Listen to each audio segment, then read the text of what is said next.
Everyone was laughing at my graduation dinner, glasses clinking my mother's rehearsed smile, my father pretending to be proud. I was still smoothing the crease of my gown when Grandma Evelyn leaned in her voice, warm and oblivious to the grenade she was about to drop. "I'm glad the 1,500 I send you each month is helping." The room didn't go silent. It collapsed. I froze, looked around, and felt something cold rise in my chest. "I never got any money," I said. Chairs shifted. Every head turned toward my parents. Neither of them moved. Grandma set her plate down, and the air snapped tight around us. I wish I could tell you that moment at the dinner table was the first time something felt off. But the truth is, I'd spent most of my life brushing off the quiet warnings that came in small, ordinary shapes. A missing 20 from my birthday card. A college bill that didn't match the scholarship amount I knew I'd earned. The way my mother's voice always seemed to crack at the perfect moment, as if emotion were a faucet she could turn on and off.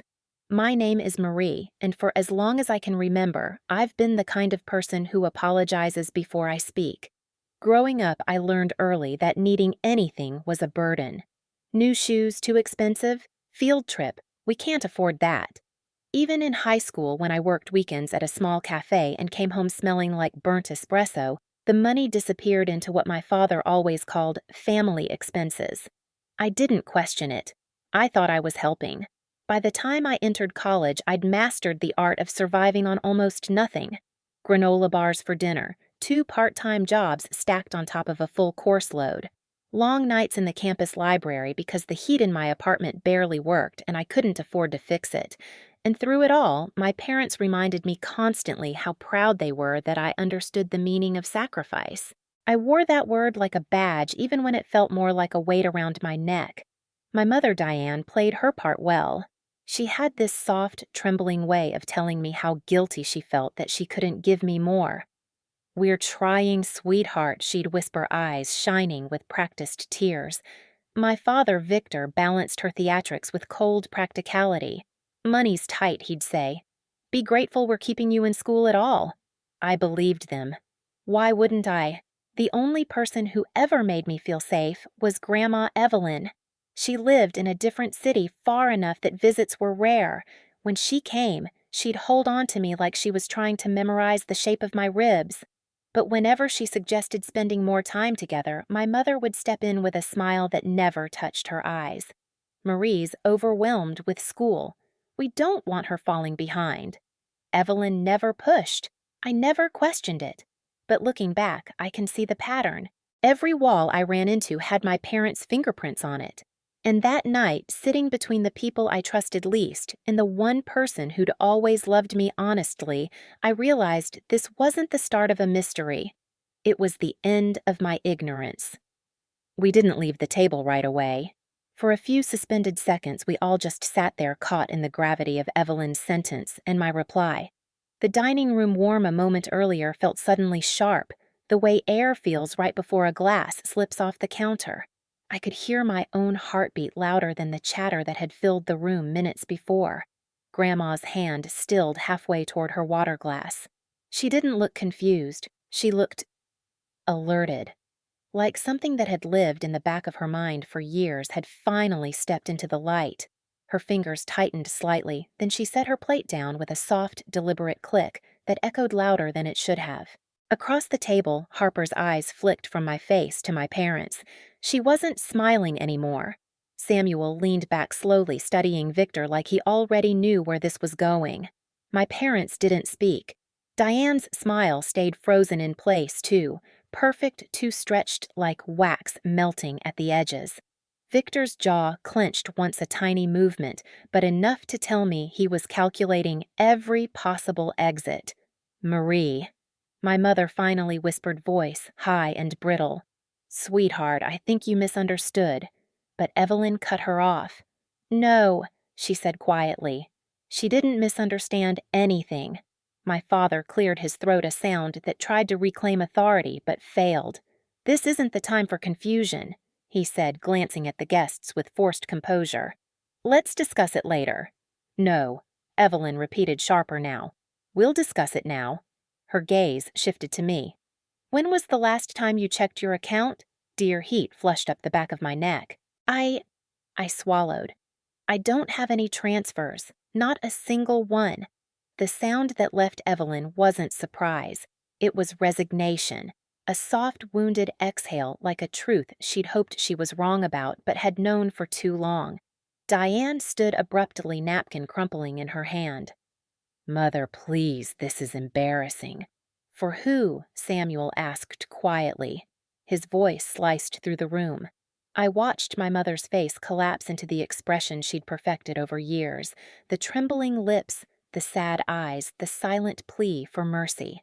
The performance she always used when the walls came too close.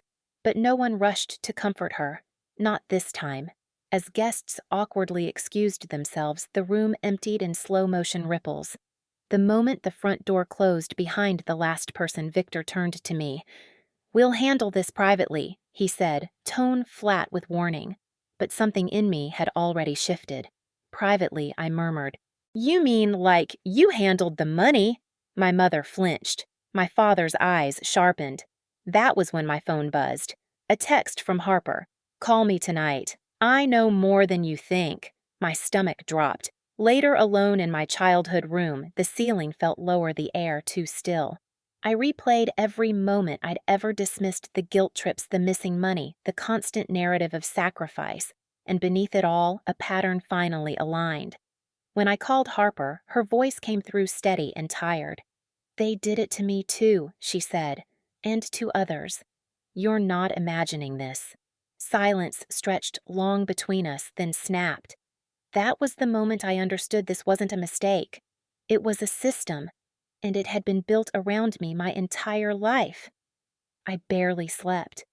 By morning, my pillow was still damp at the edges, and my throat felt scraped raw from holding back everything I hadn't had the courage to say the night before. The house was silent when I slipped out, sunlight barely touching the blinds, as if even the day didn't want to disturb whatever poison lingered inside those walls. Grandma Evelyn was already waiting at the small hotel where she was staying for the weekend. She opened her door before I could even knock twice. One look at my face, and she reached for me with both hands. "Tell me everything," she said. I did. Every missing paycheck, every scholarship that mysteriously never made it to me, every bill I'd paid alone, while believing we were barely staying afloat as a family. I told her about the 2 jobs I'd juggled the nights I'd gone hungry because textbooks cost more than food, and how my parents praised me for being understanding. Evelyn listened, jaw-tightening, eyes glistening not with shock but with confirmation. I kept records, she said, finally rising from the couch with a steadiness that made her seem decades younger. She opened her travel bag and pulled out a slim folder. Transfers, amounts, dates. Every payment I sent you. Inside were neatly organized statements, each line a cut straight through my childhood narrative. 4 years of monthly transfers. Notes she'd written on the sides, reminding herself why she sent extra some months, because I'd sounded tired on the phone, because finals were approaching, because she didn't want me to struggle. But I had struggled. Hard. My hands shook. "Where did it go?" "You know where," she said softly. I did. I checked my own accounts next. No transfers. Not one. I called the bank hoping for some explanation that didn't make me sick, but the representative hesitated before speaking. "There is a joint account under your name, opened when you were 17. It lists Diane as the primary." My stomach flipped. I had never signed anything at 17, not for a joint account. By early afternoon, I was sitting in a downtown cafe with Harper, who slid into the booth across from me with a look that told me she'd been waiting years for someone else to see the truth. "They did the same thing with my trust," she said. "Told everyone I was irresponsible. Meanwhile, the money just vanished." Her words tugged at a thread in my memory, and suddenly a flood of forgotten moments came crashing back. My father dismissing Samuel as jealous, my mother insisting certain relatives were bad influences, the careful cage built around my life, one excuse at a time. "They isolated us," I whispered. "That's what people like them do," Harper said. When I told my boyfriend Ryan everything that night, he rubbed his forehead and sighed. "I don't know, Marie. Maybe you're overreacting. Money stuff gets messy." It wasn't the wrong answer. It was simply the final straw. By morning, I was sitting across from Attorney Alden Evelyn beside me, her hands clasped in quiet fury. "This isn't just financial mismanagement," Alden said after reviewing the folder. "This is financial abuse and fraud." I felt something settle inside me, not rage, not grief. Purpose. "We can move forward," he said, sliding a notepad toward me. "But it has to start with intent." I nodded, the decision already made. "I'm ready." The cafe we picked sat in a quiet corner of the city, the kind of place with warm bulbs hanging from the ceiling and the smell of roasted beans drifting in slow waves. It should have felt comforting. It didn't. My hands wouldn't stop shaking as I wrapped them around a mug I hadn't taken a single sip from. Evelyn sat beside me, calm in a way only someone who had already walked through fire could be. Samuel arrived next, nodding to both of us before taking the seat across from me. The empty chair beside him waited like an open wound. "They'll come," he said. "People like them always think they can control the ending." He wasn't wrong. Victor and Diane walked in 10 minutes later, dressed like they were attending a meeting they expected to win.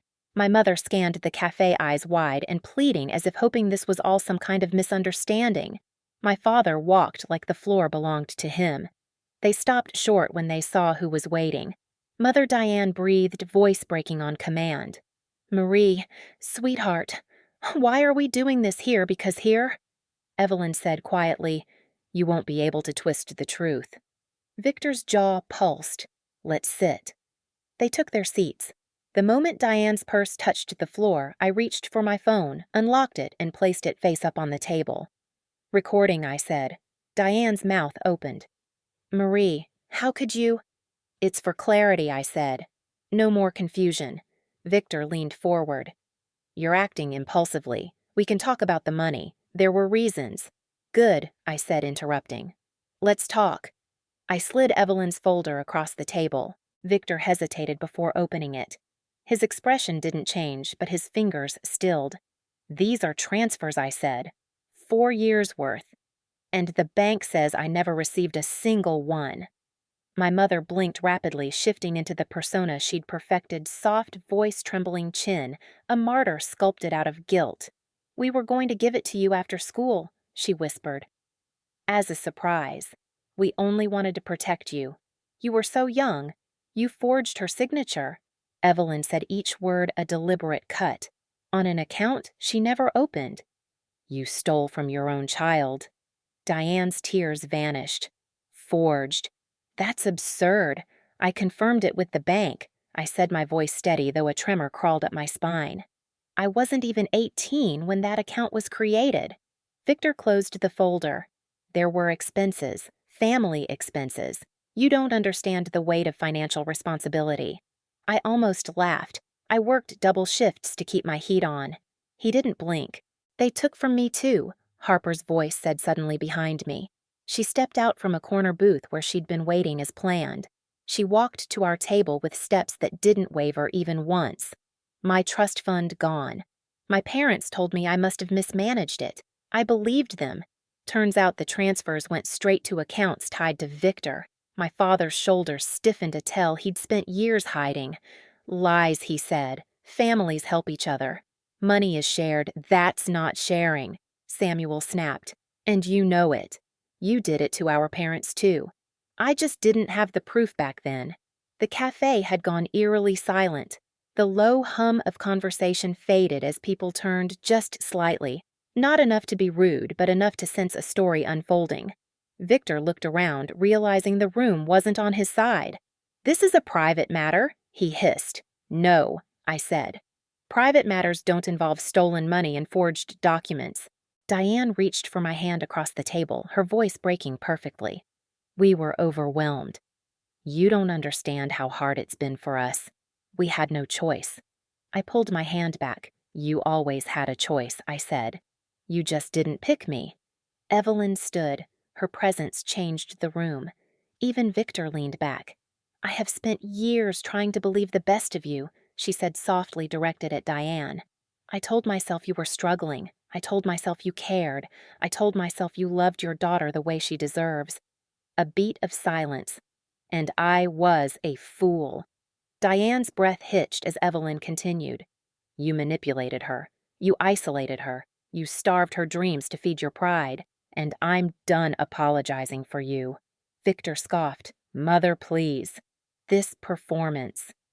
But he stopped when Attorney Alden approached the table. Diane paled. Victor's eyes narrowed into something sharp and defensive.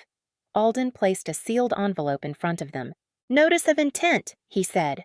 Financial fraud, forgery, conversion of funds. We'll begin formal proceedings immediately. Diane shook her head violently. No, no, you can't do this. Marie, please. Marie, don't let them do this. We're family. You made me feel like a burden, I said quietly. You built an entire world where everything I touched was too expensive, too much, too selfish. My voice didn't rise. It didn't need to. You didn't protect me. You just hid what you were doing. Victor slammed his palm against the table, voice cracking with something I had never heard from him. Fear. You don't know what you're doing. Alden didn't flinch. Actually, she does. The confrontation didn't end with yelling or chaos. It ended with stillness. A heavy, inevitable stillness as Victor and Diane realized the ground beneath them wasn't cracking. It was gone. The courthouse hallway 2 weeks later felt colder than I expected. Evelyn stood beside me, her hand slipping into mine. Samuel sat on a bench, Harper at the far end, her knee bouncing nervously. When the judge called our case, Victor and Diane walked in looking smaller than I'd ever seen them. Diane's eyes were swollen. Victor's suit hung looser like he'd aged a decade in days. But their expressions changed when they saw the evidence. Evelyn's records, the bank confirmation, Harper's statement, Samuel's testimony, the signed account paperwork with a signature that wasn't mine. The judge asked if I wanted to speak. I didn't expect my legs to move. They did. I told the truth. About the nights I'd gone hungry. About the years of being told we were barely making it. About the guilt I carried for simply existing. I told her about the stolen money, but more than that, I told her about the stolen trust. The courtroom didn't breathe. When I finished, the judge nodded once. Discovery will proceed. A forensic accounting is ordered. Victor dropped his gaze. Diane wept behind her hands. Their world was no longer in their control. When we walked out of the courtroom, sunlight hit my face so brightly it felt like a blessing. Evelyn wrapped an arm around me. Justice isn't loud, she murmured. It's steady. And for the first time in my life, I felt steady too. The settlement came quietly, almost anticlimactic, after months of unraveling everything I thought I knew. Victor and Diane agreed to repay the full amount plus damages once the forensic accounting confirmed the truth they could no longer outrun.